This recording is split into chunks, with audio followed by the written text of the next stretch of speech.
One claimed to be brain dead, but kept alive by psychic energy. Another said he jumped through time and gave Jesus his blood to the Antichrist on Mars. These are the whistleblowers who exposed the Montauk Project, and today we're putting their stories under the microscope. I'm Carol Ann. Welcome to the InBetween.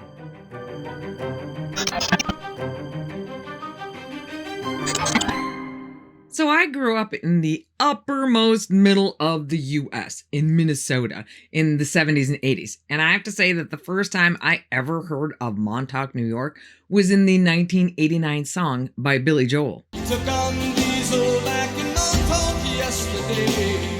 Fast forward 25 years, and my, how things have changed. Today, I find myself neck deep in all things Montauk Project, and have to go out and touch snow every few minutes just to keep my head from spinning.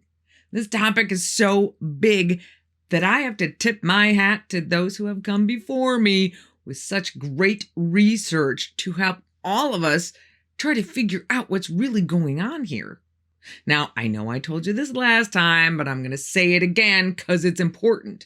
If you haven't seen our episode on the Philadelphia experiment, I'll put a link in the description so you can do that later. It's a more in-depth background for some of the things that we're going to get into in this episode. That said, this is part 2. So if you haven't seen our part 1 episode yet, obviously I suggest you go do that when you're done watching this episode. But here's the Reader's Digest version.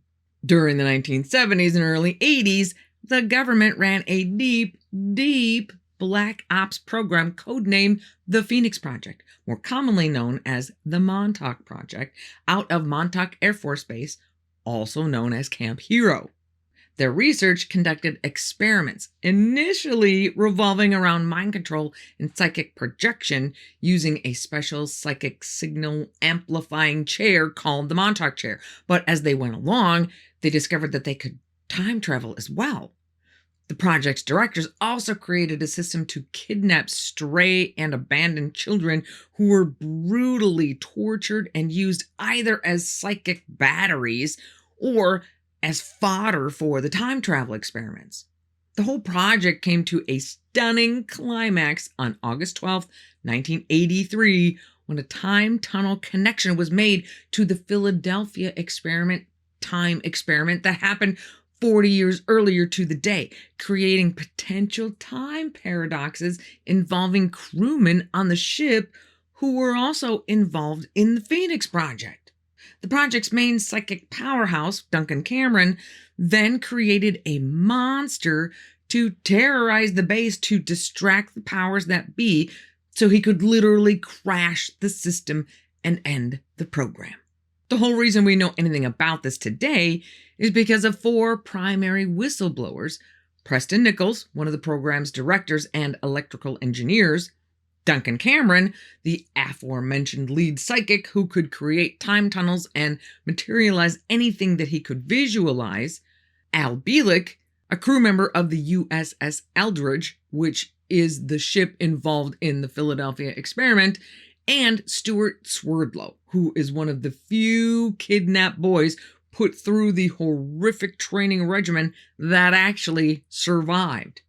Part 1 goes through the whole story way more in depth, but this episode is going to focus on the investigation around the legend. So here's the million-dollar question. Is there any way to verify that any of this is true? Now, I gotta tell ya, I'm always trying to give you guys stories and topics that I think will interest you as much as me. And I always try to cover them in a fair and objective way. There is enough real weirdness out there. Why should we get bogged down in the not true stuff? And I promise I'm going to do the same here. There is enough high strangeness connected to this case to make it genuinely intriguing. But first, I'm going to tackle the elephants in the room. Since the lion's share of the story depends on the word of these 4 men, we are going to start by taking a closer look at the sources. First up is Preston Nichols. since his name is on the book that started it all. And as a researcher, you just gotta love it when the writer starts the book you're using to get the facts, letting you know that there's a difference between hard facts and soft facts, which are facts, just not provable ones. His story is that through a long series of events, he discovers that he was living on two timelines, his regular conscious life and a whole other life working for the Phoenix Project. He says he was an electrical engineer who helped build the entire contraption that allowed us to travel through time. But he wasn't just an engineer. Depending on who you talk to, he was either the assistant program director or one of several actual program directors. If he was either of those things, he had to have also known about the side project of allegedly kidnapping and permanently disappearing thousands of children. He says he was forced. If you're sitting there with 20 guns pointed at you, what are you going to do? Whatever the hell they want. But if what he said about he and 3 other people getting together to program Duncan's brain with a kill switch, so to speak, when they whispered the magic words in Duncan's ear, why didn't they do that earlier? Preston's story goes that once Duncan carries out his pre-programmed destruction sequence, that he had to take an acetylene torch to cut all the cables to truly bring down the machinery. A detail that seems to be proven out by what are reported to be torch marks on the walls inside the radar building of the base. However, details are funny. In a video of a presentation being given by Preston Allen Duncan, which included a slideshow, Preston credits Air Force officer Jack Pruitt with chopping the radar cables. I can assure you I didn't cut it apart. Probably ordered some private to do it who didn't know What if things like No, this Pruitt himself did. Who did? Pruitt himself did that? Pruitt himself cut it apart. But in a later interview, Preston claims he did it. I actually had to go into the amplitron rooms and cut the waveguides apart, go into the amplitron. To this day, you can see torch marks where the power control switches were. What happened to Jack Pruitt? I don't remember what was at gunpoint or whatever. And you don't remember if you were ordered to do that at gunpoint? It's called a flashbulb memory, the phenomenon where you can remember exactly where you were and what you were doing when a traumatic, emotional event happens, like JFK getting shot or 9/11 happening. But it's not a 100% reliable occurrence, so I'll give him a pass on that, but only because there are much bigger fish to fry when it comes to this guy. Word on the street is that should you suspect that you are one of the boys who were kidnapped, tortured, and subsequently had your memories wiped, the sadly elite club known as the Montauk Boys, you should go see Preston. He can help you get your memories back.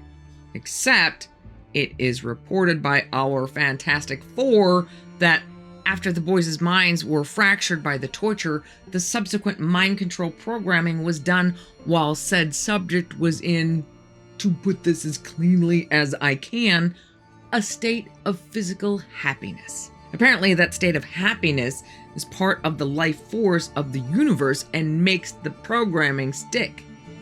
However, that means that for Preston to undo what's already been done, he needs the subject to be in a similar state, which, word has it, he induces himself. To be clear, this is something Preston himself has admitted to doing. In a morbid example of history repeating itself and creepily reminiscent of the original Montauk chair, Preston apparently had a chair of his own in his living room where he would undertake these deprogramming sessions. Even Christopher Garetano, who produced the award-winning film The Montauk Chronicles, which is basically a visual love letter to this whole Montauk mythos, warned people, well, you might want to think twice about sitting in that chair. Since the idea of Preston's happy chair is something I can't unsee, let's move away from Preston and talk about Duncan Cameron. Not that this means anything whatsoever, but I have to say that after going over hours of video footage of all these guys, I think Duncan is my favorite. Preston, Al, and Stewart all strike me as attention seekers with no sense of humor or remorse when appropriate. But Duncan seems so much more like a regular guy. One of the videos I saw was a walkthrough of the entire base with Preston, Al, and Duncan. When they get to the area where they all say was the area where the kidnapped and tortured kids were kept, Duncan actually seems to break down. I'm sorry. If all of this is true, I don't know how any of these guys live with the memories and the part that they each played in the nightmare. But this is the only time I saw any of them show any amount of recognition of the horror show they all helped to perpetuate. I'm not saying that the others didn't struggle with the complete head trip and horror that this story is. I don't know. I'm not in their hearts and I'm not in their heads. I'm just saying it's nice to see that at least one of them seemed to be affected by the part they played. But that doesn't excuse his part in this whole affair. And I get it. People do things they never thought that they would when the level of fear is high enough. But Duncan was not a Montauk boy. He was the golden child. So in the face of knowing about everything else that was happening around him to make these mind trips of his possible, I'm not sure that I can draw any other conclusion than that he was enjoying the spotlight and the temporal joyriding too much to bother with saving children. According to Preston, Duncan told him a story of one of his many trips to Mars where he discovered something inside one of their pyramids, a still running piece of technology that he called a solar system defense grid. Now, keep in mind, they had already made trips there 150,000 years back without finding any signs of life. So whatever this defense system thing is, it's been running for a while. But the Montauk researchers told him to shut it off. Just like that. So he did. Don't we have researchers prudent enough to maybe find out what the solar system defense grid is protecting us from before we turn it off?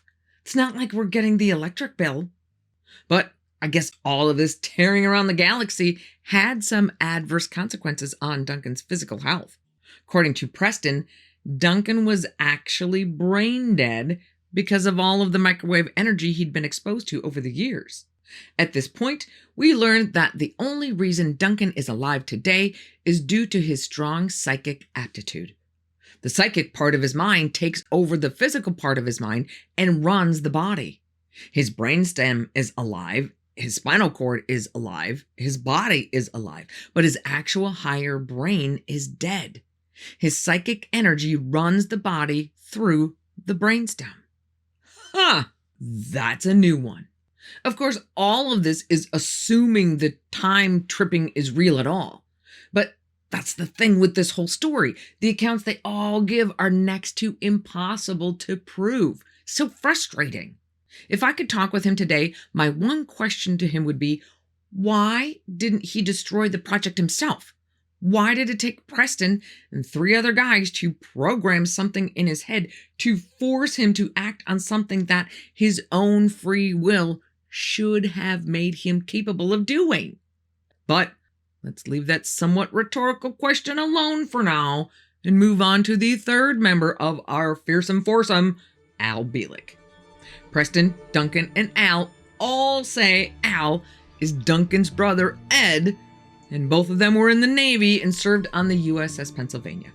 But the Navy has no records matching their supposed enlistment in 1939 or any service on the USS Pennsylvania. Not to mention that on Al's website, he has a picture of one Edward A. Cameron, his original soul, if you will, from the Princeton yearbook, class of 1936, where he claims to have attended starting in 1932.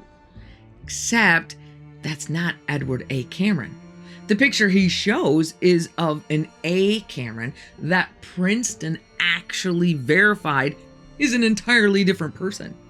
According to a speech Al gave to the Mutual UFO Network, or MUFON, in 1990, he and Duncan, because they were engineers and because they had connections with the higher-ups in the project, were assigned to the USS Eldridge crew to help run the equipment for the Philadelphia experiment.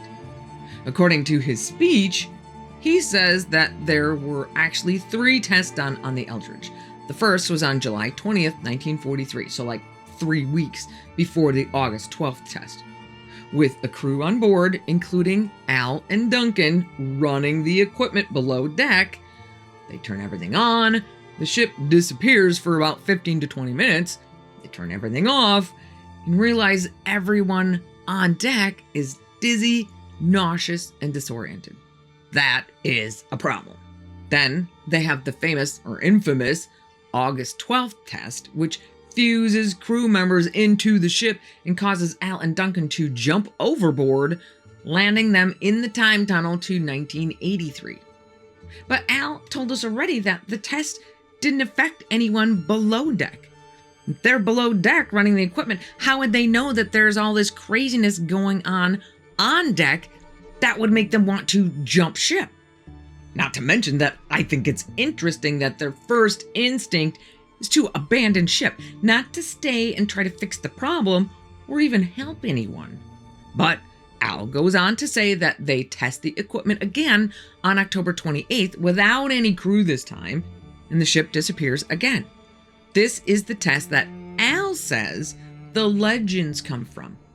I am assuming here that he is talking about Carlos Allende, aka Carl Allen, whose witness account of the experiment is the original source for the Philadelphia experiment story. But there's one problem with that. Al says the test that caused the bodies to fuse to the ship came on August 12th, and that the October 28th test had no crew aboard. But Carl says it happened on October 28th, that he saw those bodies and the men on fire and the men physically phasing in and out.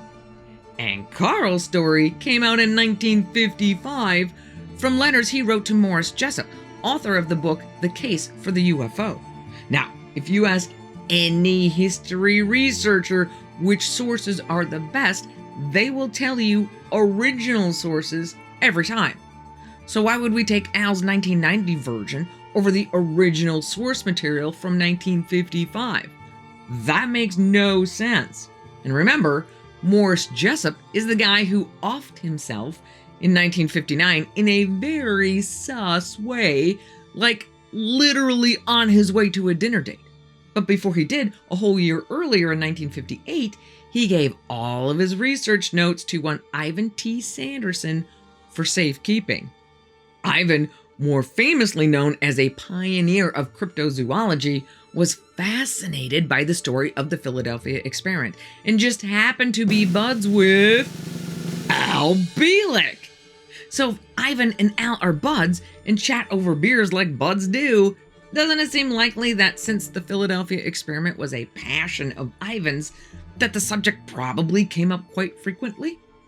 So we know Al had a solid connection to the Philadelphia experiment research. We also know from Ivan's 1969 book, Uninvited Visitors, Ivan actually cites an engineer named Al Bielek in reference to his opinion of some film negatives taken of UFOs as to whether they're real or not. So we know that Al had to have been deep into the paranormal starting at the very least in the late 60s.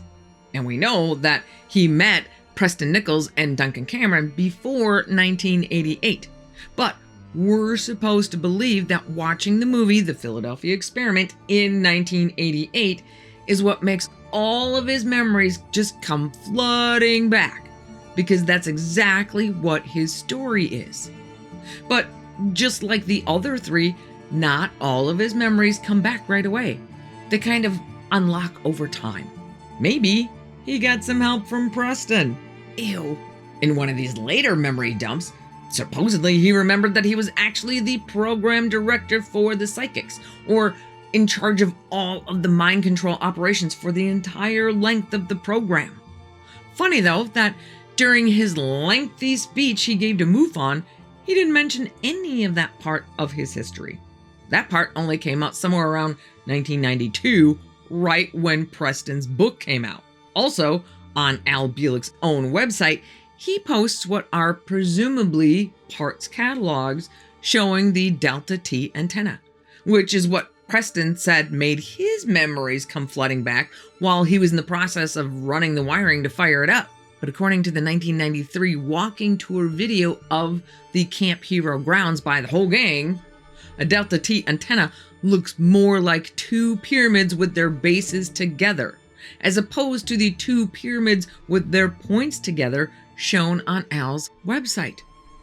I would think that if Al were such an integral part of the process as he said he was, and an electrical engineer to boot, he would know the difference. Al actually gets extra kudos for being the only one who has an entire website dedicated to debunking his story.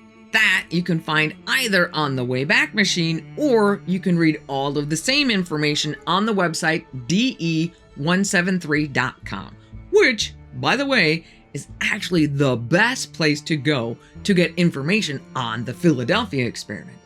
A friend of Al's has commented that they were friends well before Al met Preston, and that he was very sad to see what he described as Al pretty much going further and further off the rails over time. So let's talk about the last of our four pillars of humanity, Stewart Superman Beef Stew Swerdlow. Stewart is released from federal prison in 1995 following a 1992 fraud conviction. Not a good start. And went to his first lecture by Preston soon after. That lecture must have rang as an inner bell because he signed up for deprogramming sessions with Preston. Ew! Those sessions allegedly brought back Stewart's memories of being kidnapped nightly and taken to the base for abuse and programming. He says he even remembers the name of one of the bad guys, Hans von Gruber.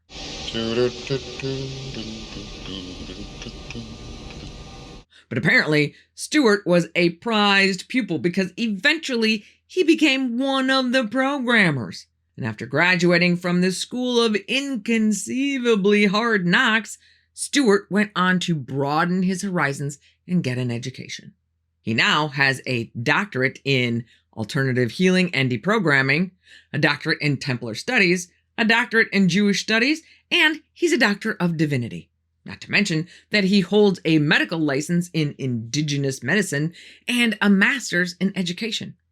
We just don't have any idea where he got any of these degrees. But ever the metaphysical explorer, Stewart, with his wife Janet Diane Morglia Swerdlow, went on to found their own company called Expansions, where you can get a full body scan, a name energy scan, and a programming scan for the rock bottom bundled price of $1,250 just in time for Christmas.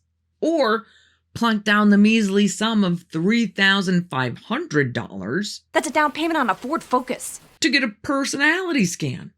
It'll come to you via email and no doubt will let you know that you are a Gemini who loves Chinese food, rainy days, and hates inauthentic people. I'm sorry. Not sorry. I don't mean to just dunk on Stewart, but of the four people we've talked about, he just gives off the grifter vibes the strongest. There are numerous posts and threads online claiming he's a fraud and that his company uses practices not unlike those of Scientology, where you gotta put up some serious cash to get the good soul-saving information. But the criticisms are not just about the cash, but about their practices, including trying to break up marriages and convincing women to sleep with him to clear their sexual programming. Okay. I'm done with Stewart. And Stewart is by far not the only problem. Just take this one story detail. Who smashed the generators on the Eldridge? Well, according to Preston's first book from 1992, Duncan, the 1943 version, was the one sent back through the tunnel to smash the equipment. Ed stayed in 1983. But if you ask Al or Ed, he'll tell you that he was the one who did it. If you ask Duncan, sometimes he'll say he did it, and sometimes he'll say Al did it. And if you ask Peter Moon, the co-author of the first 3 Montauk books with Preston and many others after that, both brothers went back together the second time, but Duncan was the one who actually climbed aboard and smashed the equipment, while Ed provided cover or operated controls from the deck. Girls, you're both pretty. And that's not the only example by far.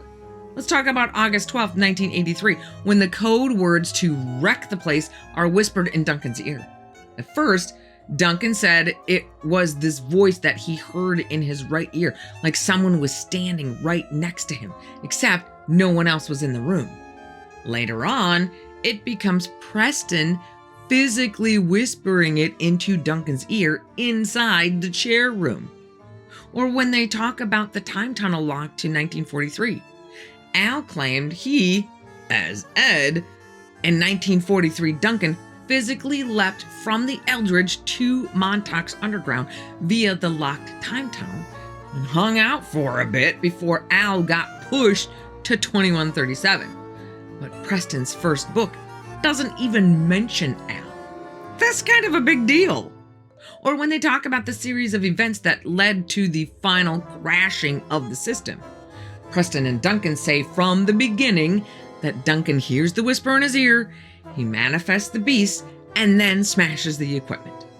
Once Al is in the picture, he says he and Duncan landed on the base from 1943 first, then the beast is manifested a few hours later, then the chair is smashed, lengthening the timeline quite a bit. Once you've established that you can create a time tunnel to the future, why not send the smartest guy in the room to the future to say, hey, we've discovered time travel. Now, can somebody here teach us how it really works? And Preston estimated 3,000 to 10,000 children were lost in the time tunnels alone. Let's just break down the math on that one. Let's pick a number in the middle, say 7,000 kids.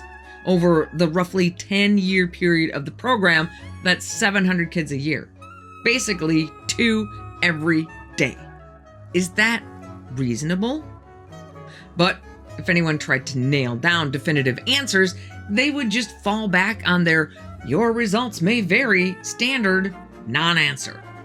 Like, all of that isn't sus enough. Be prepared, because we are now entering the expressway to Absurdityville. We're not quite there yet, but this information puts us well on our way. One thing we have not touched on yet is the apparent alien factor, mostly because it was not a thing in Preston's first book. And even in the second book, there's really not that much about aliens. They keep pretty much to time travels and the supposed occult connections to people like Aleister Crowley and L. Ron Hubbard.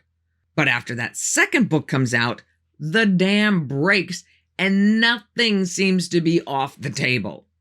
In the third book, Pyramids of Montauk, Explorations in Consciousness, published in 1995, we are in full-on alien mode, with Preston claiming in interviews that he had a reptilian working in the office across the hall on the base. But really, this is primarily the stomping grounds of Stewart Swerdlow. He goes all in with testimony that his involvement in the Phoenix Project began with nightly bedroom raids by our friends, the Greys. And that one of the reasons the Greys want to harvest our tortured children is for the one thing that all good conspiracies must have in common: adrenochrome. Good old adrenochrome.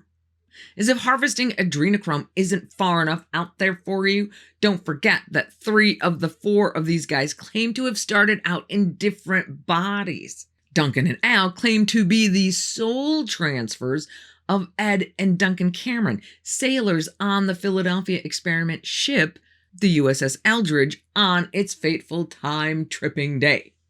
Duncan says his soul was put into the body of a 12-year-old boy who was conceived for the sole purpose of being a vessel for Duncan's soul.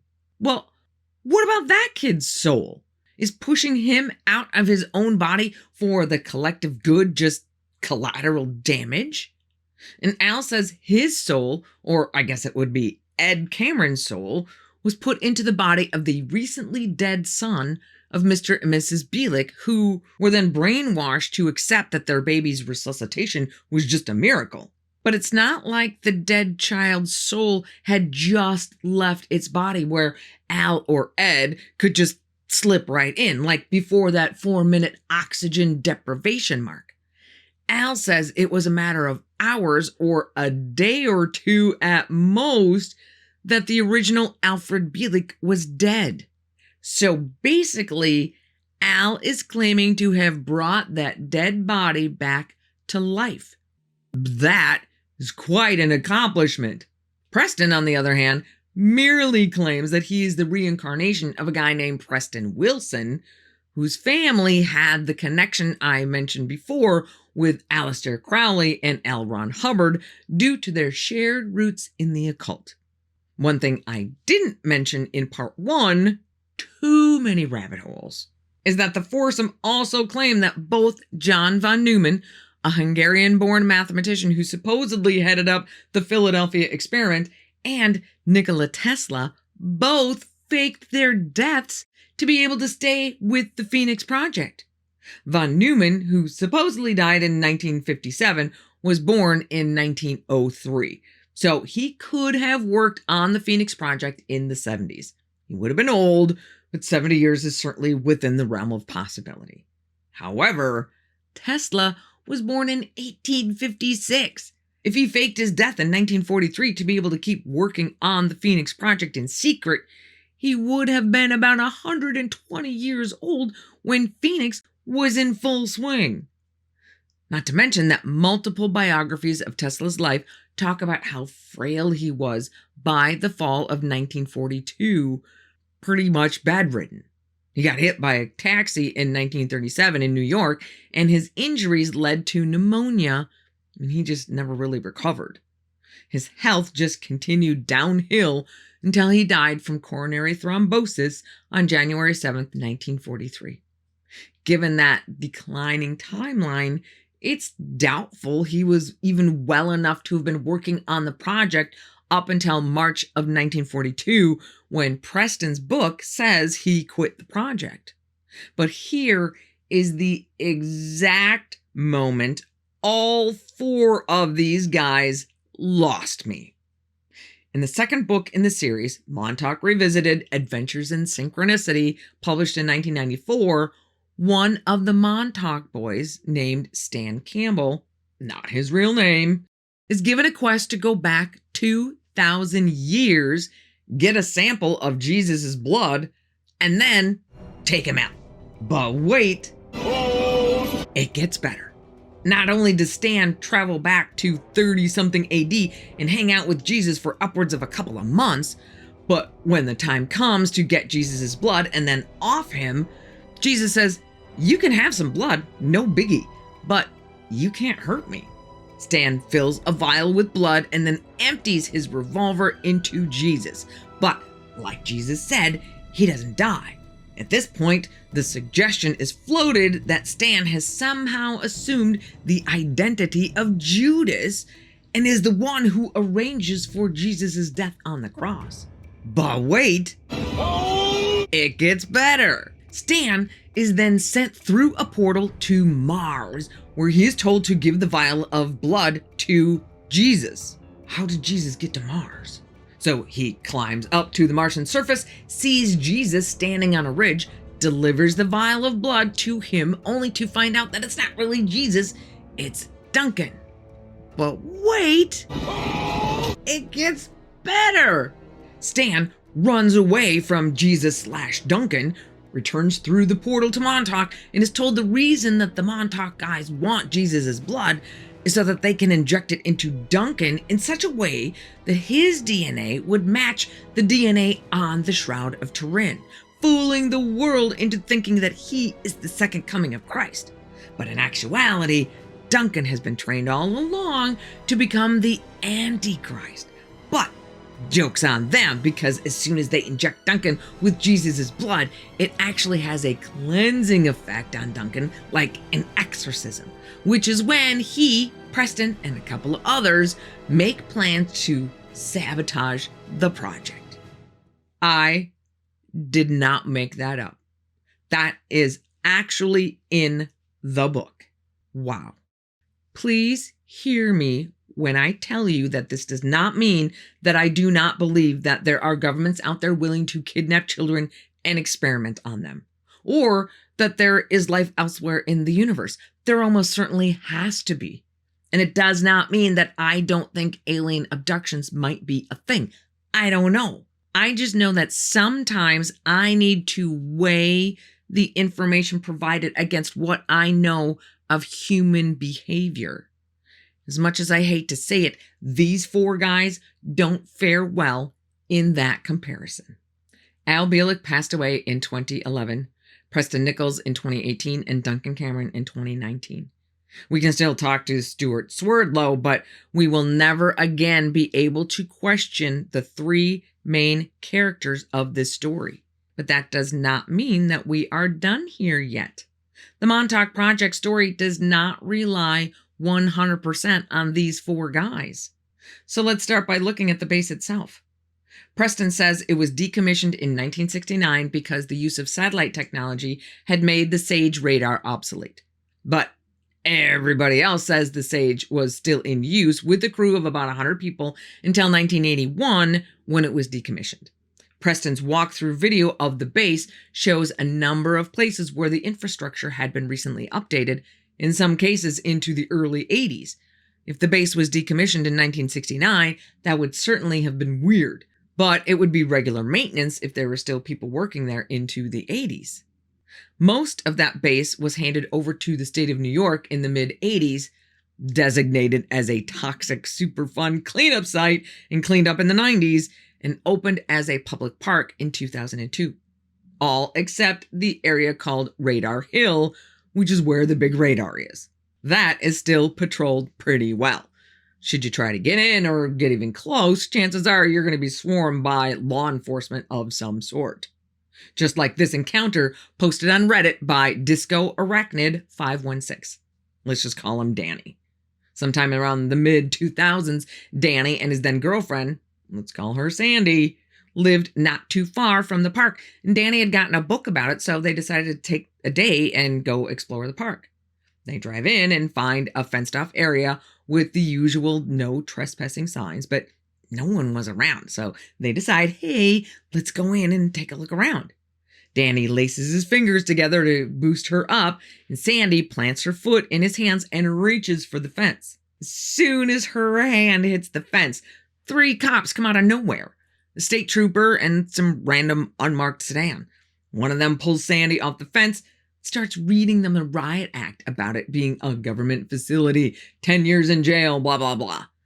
They both immediately apologize, and the police, or whoever they are, let them go with a warning and follow Danny and Sandy back to their car, scold them some more, and then take off.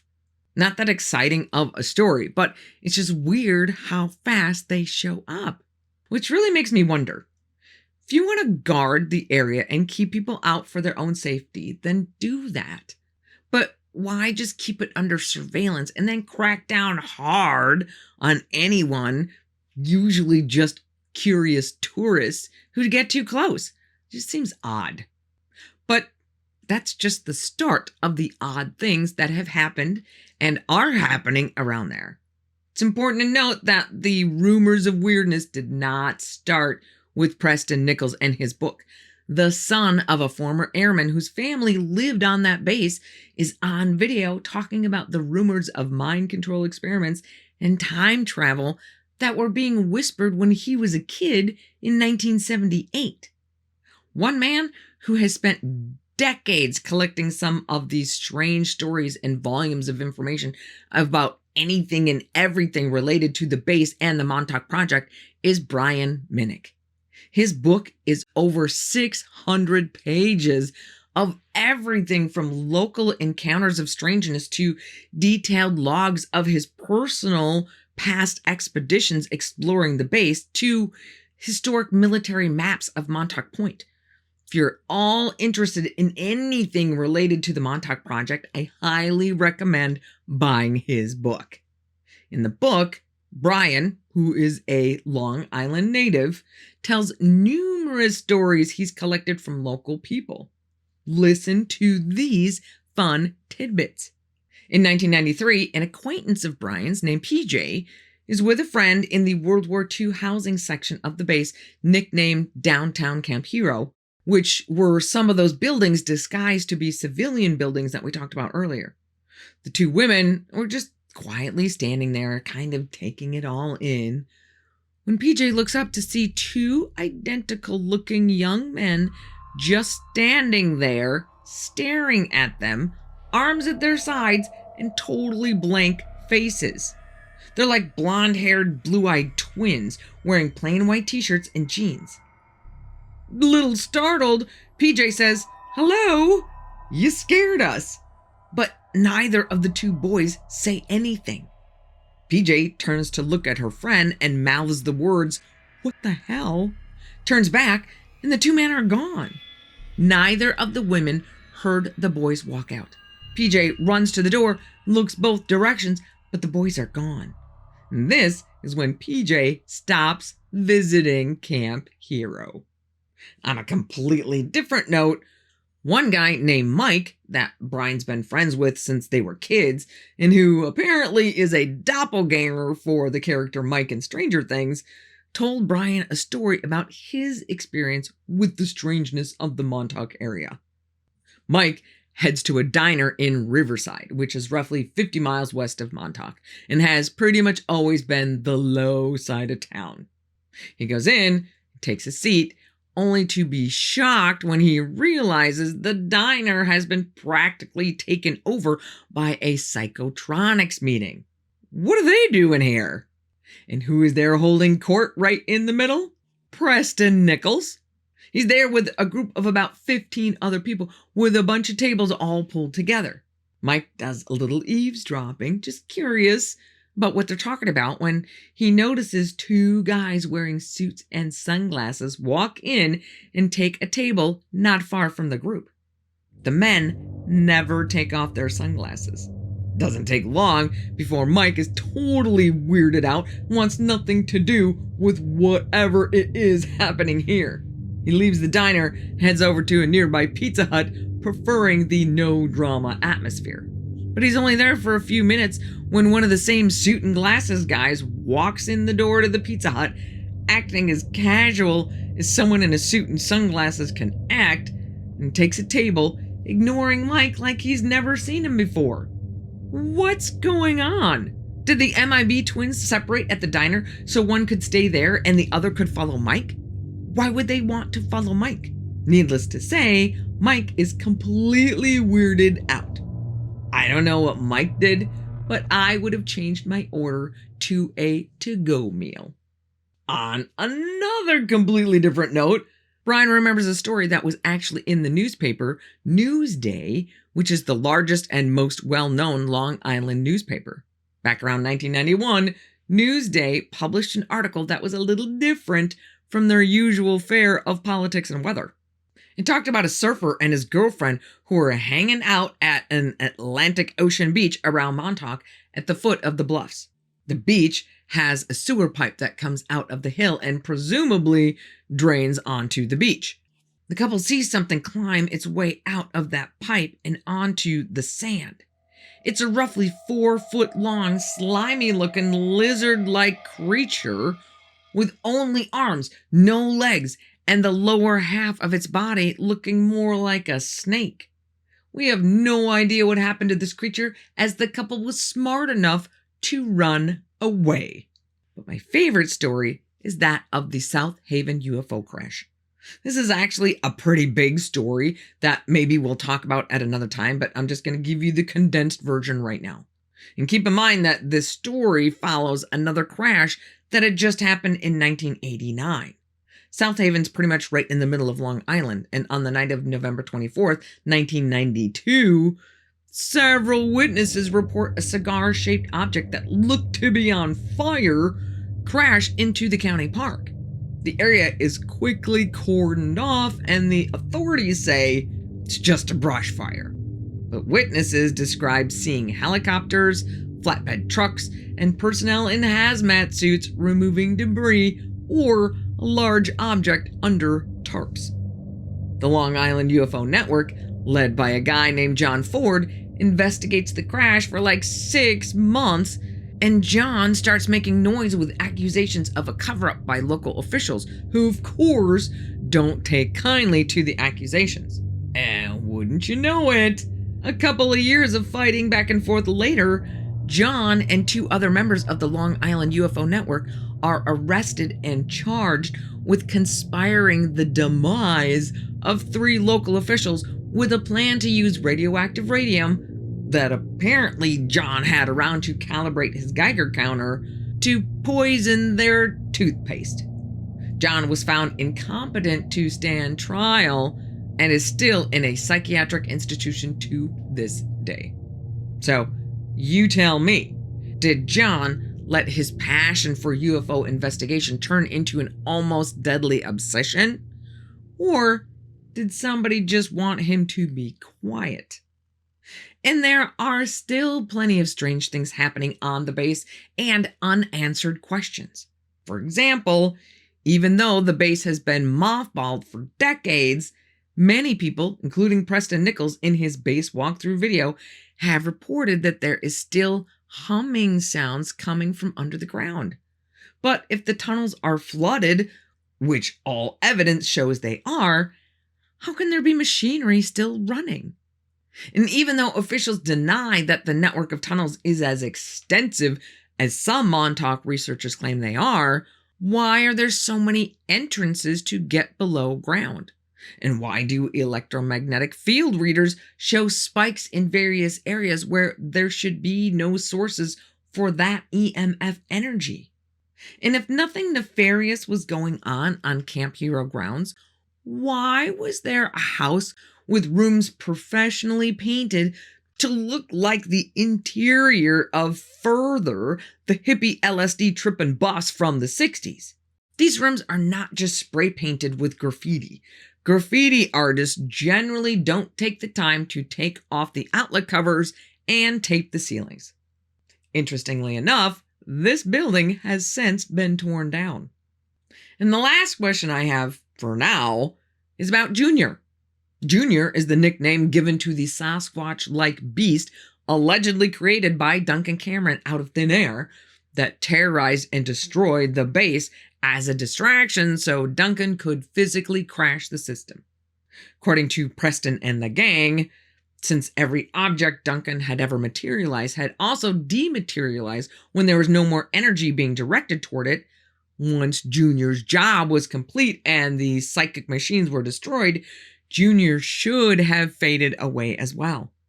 But some will tell you that poor Junior is still around to this day, that he somehow got stuck in an interdimensional shift and is trapped, phasing in and out of this timeline.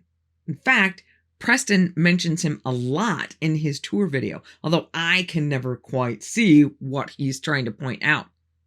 It all sounds a little out there, but there are at least 3 different pictures of him out there. Sorry to say, I could only get my hands on one of them, the one most often shown when people talk about Junior.